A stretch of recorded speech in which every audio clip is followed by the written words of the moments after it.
सारे मोहल्ले की औरतें देवर की खोए वाली कल्फी की बहुत शौकीन थी। मैं भी जिद करने लगी कि खोए वाली कल्फी ज़रूर खाऊंगी शहर के गैर मौजूदगी। मैं देवर रात को मेरे पास आया और अपनी कल्फी मेरा नाम होना है मेरी उम्र इस वक्त 26 साल है। 23 साल की उम्र में मेरी शादी कासिम के साथ हुई थी। मेरा रिश्ता गैरों में हुआ था, यानी वो हमारे रिश्तेदार नहीं थे। हमारे घर में मैं मेरा शहर मेरा एक देवर और मेरी सास रहते थे। सास काफ़ी बड़ी थी और वो शादी के 1 साल बाद ही फौत हो गई थी। मेरे शहर दबाई में एक प्राइवेट कंपनी में जॉब किया करते थे, तो वो साल में सिर्फ 1 महीने के लिए आते थे।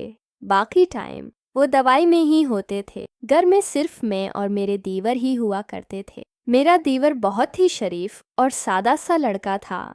इसकी उम्र इस वक्त 19 साल थी। वो बहुत प्यारा और खूबरो जवान था। कभी किसी के साथ बदतमीजी नहीं की थी। मुझे भी बड़े अदब और एहतराम से देखा करता था और बात करने का भी उसका अंदाज ऐसा था कि जैसे वो बोल रहा हो और बाग मैं गुल खुल रहे हूँ। सास के फौत हो जाने के बाद शोहर बिल्कुल अकेला हो गया था और दीवर भी वो बिल्कुल सारा दिन चिपसा होता था। मुझे उसकी हालत देखकर उस पर बहुत तरस भी आता था, लेकिन मैं उसके लिए कुछ कर नहीं सकती थी क्योंकि मेरा उसके साथ रिश्ता ऐसा था। मेरे दीवर सुबह घर से चला जाता था और दोपहर के वक्त आता था। वो अपनी कमरे में ही रहता था।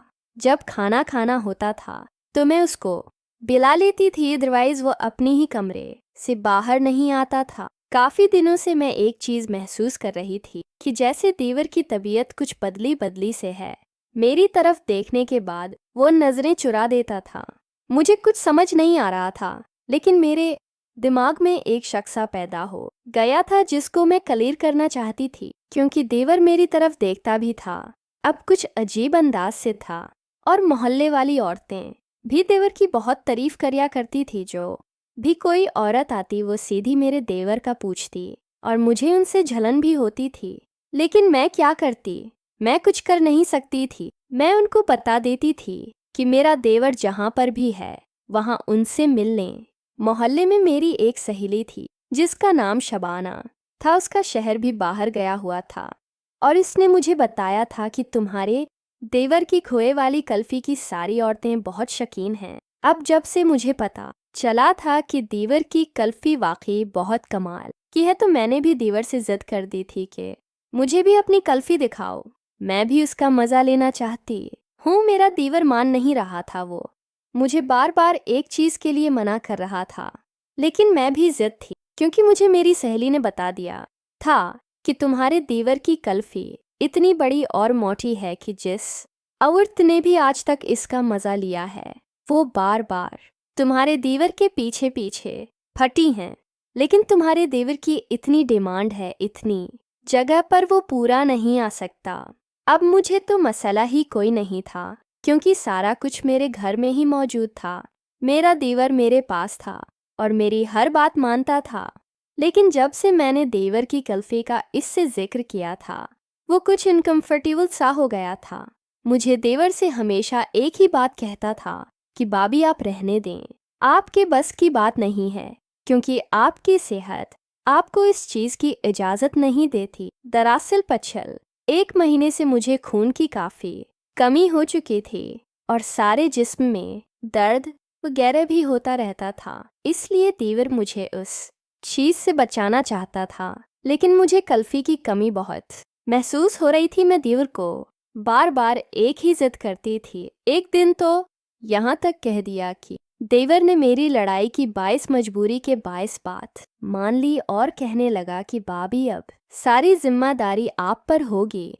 अगर आपको कुछ हो गया तो इसका जिम्मेदार मैं नहीं हूँगा, बल्कि आप खुद होंगी, क्योंकि मैं आपको बार बार मना कर रहा हूँ कि मेरी कल्फी आपके बस की बात नहीं। आपकी सेहत आपको इस चीज़ की इजाज़त नहीं दे रही। लेकिन मैंने कहा कि तुम बेफिक्र हो, सारी जिम्मेदारी मेरे ऊपर है, मैं बर्दाश्त कर लूँगी। मेरी बात सुनने के बाद देवर ने हाँ में सिर हिला दिया था और कहने लगा था कि भाभी रात को तैयार रहना, मैं आपको कल्फी देने आऊँगा। मैं बड़ी खुश हो गई थी। सारा काम मैंने जल्दी से ख़त्म कर लिया था। मौसम काफ़ी ठंडा हो रहा था, इसलिए मैं जल्दी से नहा धोकर तैयार हो गई थी और मैंने मेकअप भी पूरा कर लिया था। मैंने काले और लवाल रंग का जोड़ा पहन रखा था क्योंकि मुझे इतनी एक्साइटमेंट थी कि मैं कुछ समझ नहीं पा रही थी कि मैं क्या करूं।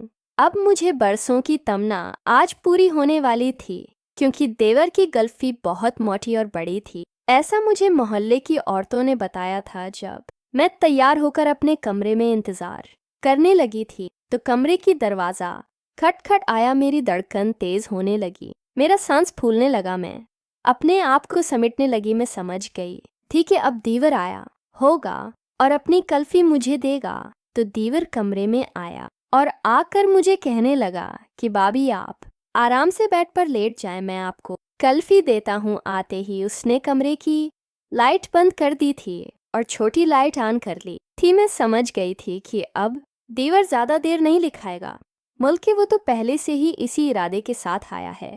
मुझे कहने लगा कि भाभी आप आंखें बंद कर लें, मैं कल्फी आपके हाथ में पकड़ा दूंगा। मैंने आंखें बंद कर लें और हाथ बाहर निकाल लिया। देवर ने जब अपनी कल्फी मेरे हाथ में दी, एक पल के लिए तो मेरी चीख निकलने लगी थी क्योंकि कल्फी इतनी बड़ी और मोटी और इतनी ठंडी थी। मैंने कल्फी मुंह में ली और मैं उसको चौंसने लगी थी। कल्फी खाने के बाद मुझे बहुत मज़ा आया था। दरअसल मेरा देवर कल्फियाँ बेचा करता था तो उसकी खुए वाली कल्फी बहुत मशहूर थी, जिसकी तारीफें मुझे मोहल्ले की सारी औरतें क्या करती थीं। आज देवर की कल्फी खाने के बाद मुझे अंदाज़ा हो गया था कि वो औरतें झूठ नहीं कहती, वो तो वाकई देवर की कल्फी की दीवानी है। तो दोस्तों, उम्मीद है कि आपको आज की वीडियो अच्छी लगी होगी। अगर वीडियो पसंद ही तो हमारी चैनल को सब्सक्राइब करें। मिलते हैं अगली वीडियो में, तब तक के लिए